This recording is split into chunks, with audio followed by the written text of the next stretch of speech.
Right, people, we're going to build this string, or sort of a pattern, in which the first term starts at 1, and every subsequent term, or the term that comes after, is the previous term multiplied by 3.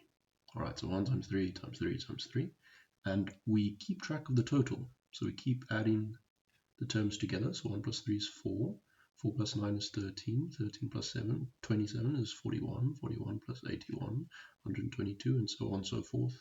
We keep doing that. What is that? We keep multiplying by 3, we keep building a total until the total, or the sum of the terms, exceeds the value of 1,000. Alright. Now we have 2 instructions, or 3 instructions, that are going to repeat, but we don't exactly know how many times we need to execute those instructions, so for loop is not helpful here. We can use a conditional while loop, and that's going to look something like this. Right, so obviously guys, the format here is not correct. This looks like a repeat until, but then it's a while loop, but I've tried to write it in a way closer to English so that you guys can understand it better. So I'm basically saying these 3 lines should keep on repeating while isum is less than 1,000. Alright, and I've initialized your term to 1, your sum to 1, and your sequence string variable to empty. Alright, so the first time we enter this while loop here, S sequence will be equal to what it was, which was initially empty, plus a space, plus into string iTerm, which is initially 1. So it's empty plus space plus 1, which is basically space 1 or 1. S sequence will store 1, so we put 1 there. iTerm is equal to what it was, which is 1 multiplied by 3 is 3. iTerm now stores 3, we put that there. isum equal to what it was, which is 1 plus 3 is 4, so we put that there. Right, at which point the condition is still satisfied.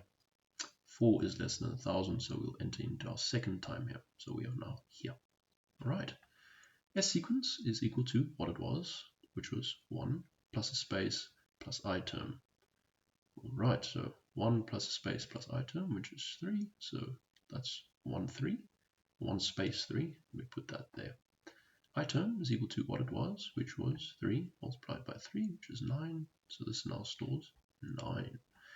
isum is equal to what it was, which is 4, plus 9, which is 13. isum is now 13. Condition is still good, so we'll enter in our third iteration. The sequence is equal to what it was, which was 1 space 3, plus a space, plus iTerm, which was 9.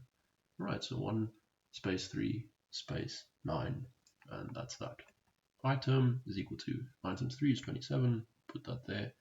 And isum is equal to 13 plus 27, which is 40. Is it 40?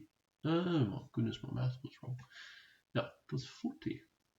I think I said 41 or something. Goodness.